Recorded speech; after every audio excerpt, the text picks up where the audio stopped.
Edition of Arirang News. I'm Mark Broom. Let's start by taking a look at the day's headlines. US Secretary of State Mike Pompeo says he's very happy to be going back to North Korea to advance the commitment that Kim Jong-un and President Trump made back in Singapore. He's set to arrive there on Sunday. A large delegation of South Koreans head north of the border to celebrate the 11th anniversary of the signing of the October 4th Declaration, which was sealed at the Second Inter-Korean Summit all the way back in 2007. Plus, the death toll from the earthquake and tsunami in Indonesia tops 1,400 as the window closes on the chance of finding survivors. One South Korean national is still missing. Our top story this morning, US Secretary of State Mike Pompeo says he's optimistic his planned visit to the North Korean capital this weekend will lay the groundwork for a second summit between the leaders of the two sides, Kim Jong-un and President Trump. Our Lee Seung-jae starts us off. Very happy. Those were the words U.S. Secretary of State Mike Pompeo used to describe how he feels about his return to North Korea this weekend to continue denuclearization talks with the regime. During a news conference at the State Department on Wednesday, the top U.S. diplomat said he was very happy to be going back to get another chance to continue to advance the commitment that the leaders of North Korea and the U.S. made back in their June summit in Singapore. Pompeo also expressed optimism about the process that's underway. I'm optimistic that we'll come away from that with better understandings, deeper progress, and a plan forward. Pompeo declined to comment on recent negative signals from the North, including complaints about Washington's apparent reluctance to agree to a declaration to end the Korean War without major concessions. This comes after North Korea's Foreign Minister Lee Yong-ho said last weekend there was no way the regime would disarm first without seeing trust-building measures from the U.S. Pompeo also brushed aside suggestions there's a difference of opinion between himself and President Trump over a timeline for North Korea to ditch its nuclear program. Just last month, Pompeo expressed hope there would be major North Korean disarmament by the end of Trump's first term in January 2021. But a week later, President Trump said he did not have a time frame. Pompeo stressed that in the meantime, international sanctions have to remain in place on North Korea, and added there was unanimous support for the continued sanctions at the recent UN General Assembly. Pompeo's fourth trip to the North Korean capital on Sunday will be all the more important as the U.S. Special Representative for North Korea, Stephen Biegun, will make his first trip there as well. Lee Seung-jae, Arirang News. Now, as I mentioned in the headlines, 150 South Koreans are making a three-day visit to the North Korean capital from today. The trip is for a joint event organized by the two Koreas to celebrate the 11th anniversary of their 2007 summit agreement. That is called the October 4th Declaration. For the latest, let's connect to our Unification Ministry correspondent, Oh Jung-hee, who joins us on the line. So, Jung-hee, we want to know whether this delegation has left for the north yet. Mark, yes, the delegation left for Pyeongyang from Seoul Air Base about an hour ago. They're flying into North Korea using the direct air route on the western part of the peninsula. By now, the South Korean delegation may have already landed at Pyeongyang Airport. As you've mentioned, this trip is to celebrate the 11th anniversary of the October 4th Declaration. The joint celebratory event will be held tomorrow at People's Culture Palace in Pyeongyang. But besides attending that event, the South Korean delegation has a packed schedule for the next 3 days, touring around some key spots in Pyeongyang, watching North Korean performances, and most importantly, meeting up with their North Korean counterparts for talks. It's expected South Korea's Unification Minister Cho Myung-gyun could meet up with Lee Sun-kwon, the chairman of the North Reunification Committee, for high-level talks. Take a listen to what he had to say before leaving. This is a trip not only by government officials but also members of the National Assembly, political parties, regional bodies and civic groups. We will make this an opportunity to further solidify reconciliation, cooperation and peace between the two Koreas. We are not sure if there will be high-level talks, but I expect there will be discussions on implementing the Pyeongyang Joint Declaration and necessary follow-up measures. Seoul's Vice Health Minister and Cultural Heritage Administrator are also joining the delegation, which means that they too could meet their counterparts to discuss medical and cultural cooperation. But as the Unification Minister mentioned, the South Korean delegation includes not only those from the government, but also from the parliament and civic groups that have dealt with inter-Korean exchanges. And in a change from past visits, the delegation this time is co-led by the Unification Minister and Lee Hae-chan, who's the chairman of the Nobel Hyun Foundation and doubles as the leader of the ruling Democratic Party. The Nobel Hyun Foundation was set up to commemorate the late former president who adopted the October 4th declaration with then North Korean leader Kim Jong-il back in 2007. The late former president's son, Do Gun-ho, is also making his way to Pyongyang, which draws attention to whether the sons of the leaders that adopted the declaration, Do himself and Kim Jong-un, could share greetings. Mark.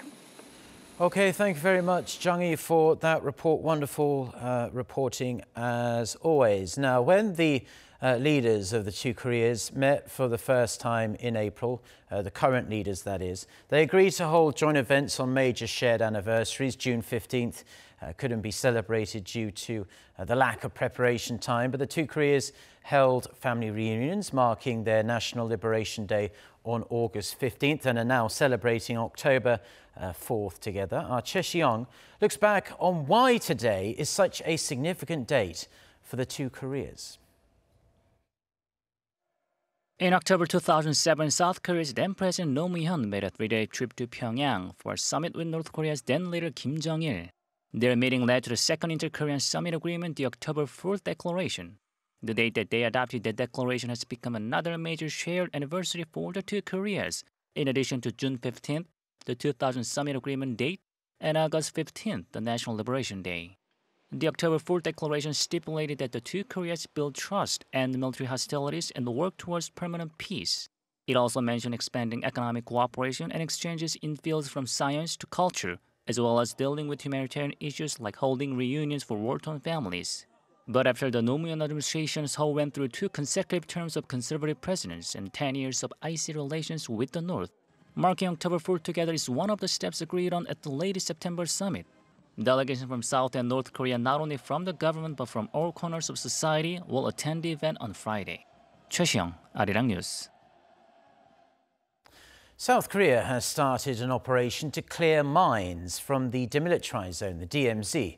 It's all part of implementing the recently signed comprehensive military agreement between Seoul and Pyongyang. After completing that task, the two sides will work together to recover war remains in the area. Our Defense Ministry correspondent Park Ji-won with the details. This place is located just 1 kilometer from the military demarcation line that divides South and North Korea. Here on the southern side of the DMZ, it's so close to the MDL that some North Korean guard posts are visible. Arrowhead Hill, or Hwasalmori Koji in Korean, was jointly chosen by the two Koreas to conduct the War Remains Recovery Project, as one of the fiercest battles of the Korean War took place here. Wearing bulletproof helmets and vests, as well as other protective gear, military personnel are now working on mine detection and clearance. We will perfectly perform the mine sweeping and road construction for the joint recovery of war remains with North Korea. The mine removal operation will run through November 30th, and a 12-meter wide road will be constructed to link the South and North Korean side by the end of this year to help facilitate the project. I am now inside the demilitarized zone, and after the mines from this area are safely removed and other necessary work is done, the first ever joint recovery of war remains by South and North Korea can kick off in April next year. As a pilot program, the two Koreas agreed to run the joint recovery of war remains from April to October next year, hoping it could lead to a series of further joint recovery projects in other areas of the DMZ. It is estimated that during the Korean War, around 10,000 South Korean troops and 2,000 U.S. troops were killed in the DMZ alone. Park Ji-won, Arirang News, Cheolwon. Now, while the death toll from the earthquake and tsunami in Indonesia has risen to more than 1,400, the hardest hit island of Sulawesi has been hit with yet another natural disaster, this time a volcanic eruption. While the height of the volcanic ash column observed was around 6,000 meters above sea level, despite what it looks like there, the eruption is unlikely to directly affect the ongoing search operation, as the volcano is quite far from the city of Palu, which was most badly hit by the quake. Meanwhile, the UN Central Emergency Response Fund has revealed it will allocate $15 million to help the victims of the earthquake. Around a week has passed since Indonesia's twin earthquake and tsunami disaster, and finally on Wednesday, the South Korean Foreign Ministry was able to confirm the safety of all 7 Korean nationals that had been out of contact. Yet the ministry says the search goes on for a South Korean man who's still missing all these days later. Our Kim Hyo-sun tells us how the man's mother is in Indonesia in a desperate bid to find her son. Seoul's foreign ministry confirmed on Wednesday the safety of 2 additional South Korean nationals that could not be contacted following the deadly earthquake and tsunami that shook Indonesia. Quoting the South Korean embassy in Indonesia, the foreign minister explained that the safety of all 7 South Koreans who couldn't be contacted has been confirmed. The ministry added the rescue operation goes on for the 1 missing Korean national whose mother has flown to Indonesia to search for her son. There are empty spaces in the collapsed building. I feel there's a possibility my son could be sound and safe. The hotel where her son was staying collapsed during the quake. I'm aware an excavator is being used now, as a certain amount of time has passed. Indonesia's president promised her that local search crews would find her missing son as quickly as possible. I asked for support as we passed the golden time, and he promised to help. A group of local civilian rescuers have also joined the woman, helping in the search as she prays for the safety of her son. Kim Hyo-sun, Arirang News. Now, South Korea has invited warships from 14 different nations to an upcoming naval event, requesting that each country flies its own national flag as well as South Korea's national flag. But Japan says it will hoist the Rising Sun flag, rejecting the host nation's request to not fly the highly controversial flag. Kan Hyung-woo reports. South Korea's foreign ministry says the Japanese government is refusing to budge on its plan to fly the controversial Rising Sun flag at the International Fleet Review that's set to take place next week at a military port on South Korea's Jeju Island. The Rising Sun flag was used throughout feudal Japan and later officially became a battle flag for the new Imperial Japan. So countries that have suffered under Japan's brutal colonization, including South Korea, China, and the Philippines, resent it. For them, the flag is considered an equivalent to the Nazi flag. Given the level of strong public sentiment over the matter, Seoul's foreign ministry and the South Korean Navy have asked Japan's maritime self-defense forces not to hoist the flag. But Tokyo has so far rebuffed the request and claims the country's warships are required by law to fly the Rising Sun flag, with the UN Convention on the Law of the Sea allowing every nation's naval force to fly its own military flag. But a South Korea-based Japan expert says it would be terribly disrespectful behavior. First, flying the Rising Sun flag is diplomatically ill-mannered. It also completely neglects the host nation's request. Many people in Japan also see the rising flag as a symbol of invasion. But the Abe administration continues to distort history and neglect it, leading to situations like this.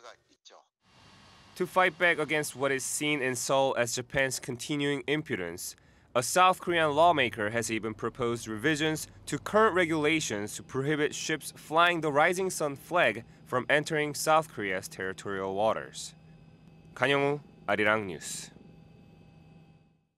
Now, a report published by US cybersecurity firm FireEye says a North Korean hacking group was behind bank heists of over $100 million over the past 4 years. The hacking group, which calls itself APT38, relies on hacking banks, financial institutions and even cryptocurrency exchanges.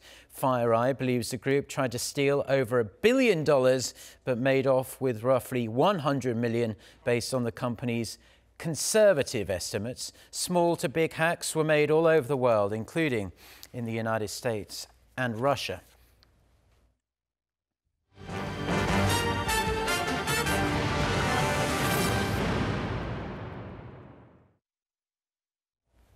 South Korea's foreign exchange reserves hit a record high in September after an on-month drop in August. According to the Bank of Korea on Thursday, reserves amounted to $403 billion, up $1.87 billion from August. This comes after setting 5 straight months of record highs from March to July and then that on-month drop in August. The central bank attributed the hike to a rise in profits from foreign assets and issuance of foreign exchange stabilization fund bonds. Meanwhile, as of the end of August, South Korea's foreign exchange reserve holdings ranked the 8th largest in the world, with China topping the list.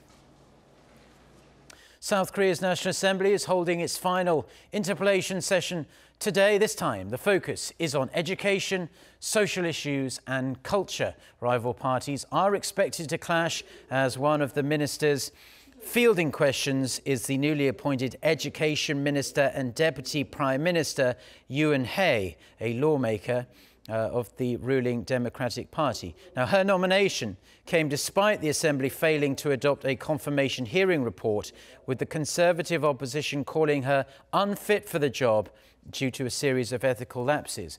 Other issues likely to be debated include the current dire employment conditions here in South Korea, the country's healthcare system, as well as changes to the college admission system. Now, researchers here in Korea have developed a drone that flies but also dives underwater. Experts say the drones will be especially handy in maritime search missions. They'll also be used to inspect river conditions as well before too long. Jo Sung-min reports. Researchers at the Korea Institute of Ocean Science and Technology have developed a drone that can conduct both air and water search and rescue operations. The new drone is equipped with flying and submerging features, adding extra mobility on the drones while narrowing limits in terms of their search missions. According to the team, a tiny submersive motor is embedded into each mobile gadget. That is the core technology enabling the drones to carry out their duties underwater. The engine manipulates the drone's buoyancy, allowing it to sink up to 3 meters below the surface. It can also propel at a speed of 40 kilometers per hour, making it handy in missions carried out in rivers and sea. Mobility is the biggest strength of the drone. They can get anywhere very quickly. Also, they drive into waters and provide a visual right away, so they are built to be used in all sorts of conditions. Researchers say their drones are one of the most advanced in the industry, but they are already thinking on possible improvements, such as a camera that can calculate the growth rate of algae as well as levels of contamination. Jo Sung-min, Arirang News. Now, let's switch it up to some sports news now. The LA Dodgers South Korean pitcher Ryu Hyun-jin will start the first game of the National League Division Series. The Dodgers announced that the left-hander will be first to mound at this year's postseason game, replacing his teammate Clayton Kershaw, who has started 8 of the Dodgers' past 10 postseason games. This will be Ryu's first postseason appearance since 2014, as he was out of the team for the past 3 years due to surgeries on his shoulder and elbow. The first postseason game against the Atlanta Braves gets underway shortly after 9:30 a.m. on Friday morning, Korea time.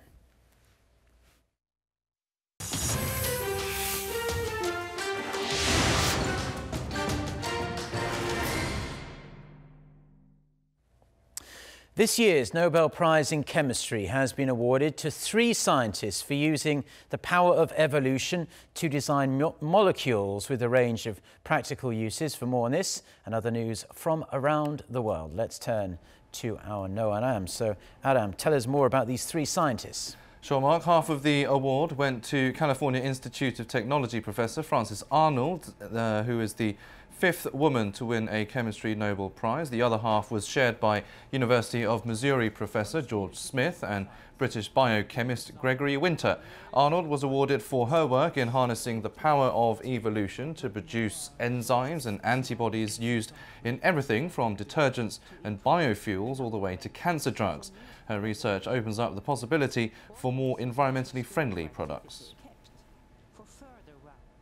Enzymes are, by nature they are environmental because they are what all we organisms use to make our chemicals. So if you can harness enzymes for your own purposes, this is often much more environmentally friendly than using heavy metals or toxic substances to make your chemicals. Meanwhile, Smith won for a technique called phage display, which uses a genetically engineered virus that infects bacteria in order to evolve new proteins. Winter used that method for evolving antibodies with the aim of producing new drugs. The first drug based on this work is used against rheumatoid arthritis, a skin condition known as psoriasis, and also an inflammatory bowel disease. Meanwhile, scientists from the United States, Canada and France shared the Physics Prize on Tuesday. The winner of the Nobel Peace Prize is to be announced on Friday, and the Nobel Memorial Prize in Economic Sciences will be revealed on Monday. No Nobel Literature Prize will be awarded this year due to a sex abuse scandal at the Swedish Academy, which chooses the winner. The International Court of Justice has ordered the United States to ease sanctions on Iran for humanitarian reasons. The decision is a blow to the Trump administration, which reimposed those sanctions after pulling out of the 2015 Iran nuclear deal. The ruling mandates that Washington does not restrict the export of humanitarian goods, including food, medicine and aviation safety equipment. U.S. Secretary of State Mike Pompeo rejected the decision, saying the ICJ has no jurisdiction. He also announced that the United States is terminating a 1955 friendship treaty with Iran. Tehran welcomed the ICJ's ruling, saying it confirmed the illegitimacy and oppressiveness of the United States. After vanishing for months, China's top actress Fan Bingbing has resurfaced, but with an apology for tax fraud. Chinese tax authorities on Wednesday confirmed rumours that Fan was secretly detained for years of tax evasion, and she has been fined $129 million US. Through her social media account, Fan said she accepted responsibility and felt ashamed of her wrongdoings, begging for everyone's forgiveness. Cristiano Ronaldo has again firmly denied claims he raped a woman 9 years ago. The Portuguese footballer tweeted that rape is an abominable crime that goes against everything he believes in. He added his clear conscience would enable him to be calm for any and all investigations. Ronaldo previously described the accusation, which was first reported in German magazine Der Spiegel, as fake news. Catherine Mayorga claimed the Juventus forward raped her in a hotel room in Las Vegas back in 2009 and also reached a $375,000 deal with him to not go public. Her lawyers are now seeking to declare the non-disclosure agreement void.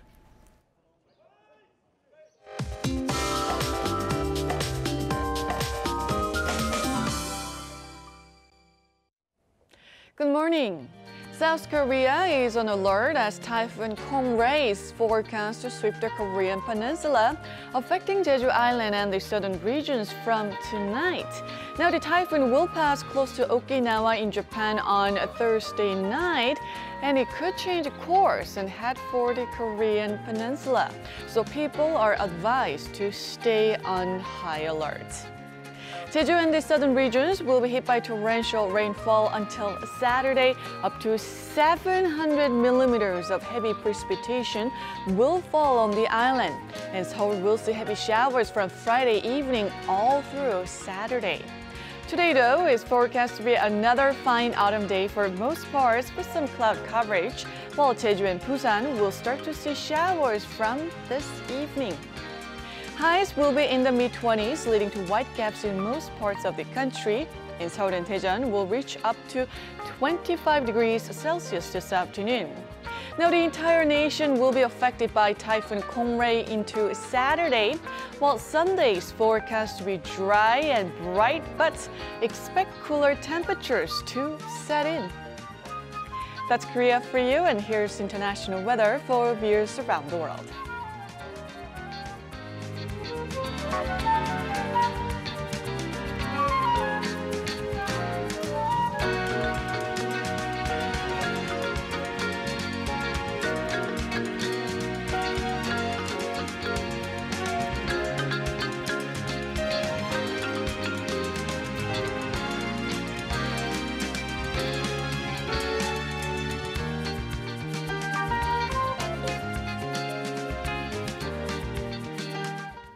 Well, that's where we're going to leave it for now on this Thursday morning here in Seoul. Do stay tuned to Arirang TV. We have plenty more things coming up. We also have our next newscast. That's going to be with you at noon Korea time, around an hour and a half from now, with our very own Lee Ji-yoon. So until then, goodbye.